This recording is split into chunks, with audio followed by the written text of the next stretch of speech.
Gözəl, sevimli, hörmətli, hünərli, əziz ustad şair Tapılmazın bir şeirin bir el havası ilə Dədə Səyyad Saz Məktəbindən qulluğunuza çatdıraq. Şad olun, var olun.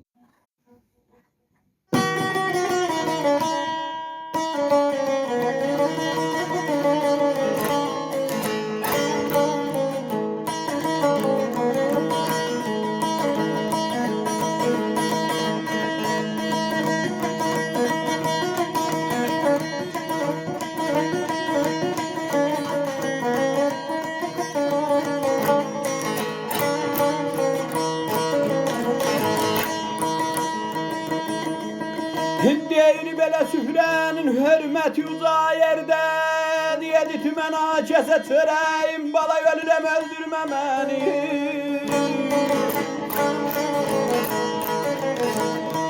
Hey, belə çörəyin nə yesəyə itirər dudu,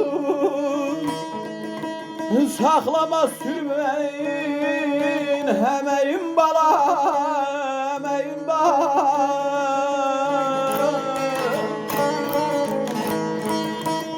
Saklama süfrenin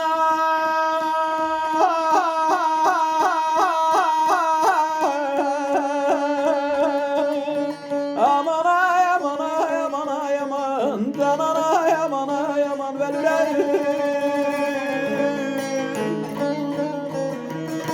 saklama süfrenin yemeğin bala.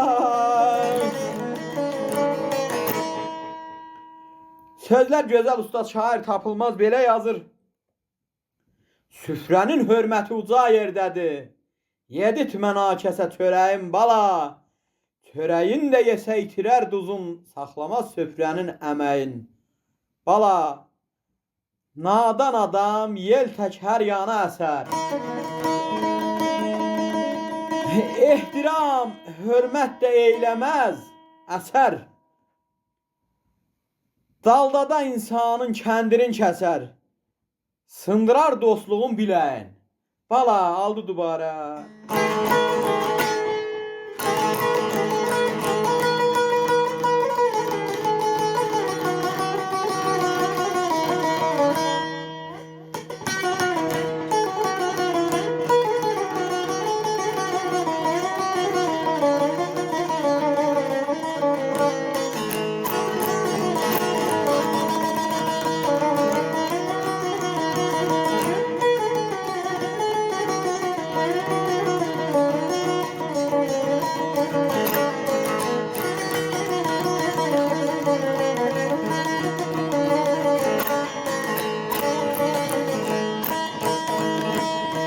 Deyir belə özünü aldatmayı hər həzinsə, məclisdə kimsə ilə düşmə bəs-bəsə ölürəm bu yaman aman.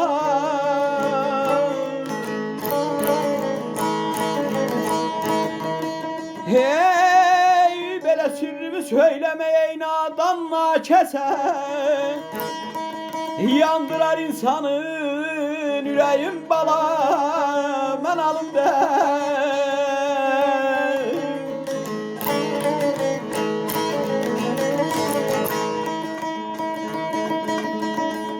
Özünü aldatma hər həzin səsə, məclisdə kimsə ilə düşmə bəs-bəsə, sirri söyləmə nadan nakəsə, yandırar insanın ürəyim bala. Kilə hiləli ilə ömründə düşmə, hər sudan hoppulma, hər çaydan keçmə. Kimsəyə hərbəni dəhridə bişmə. Minlər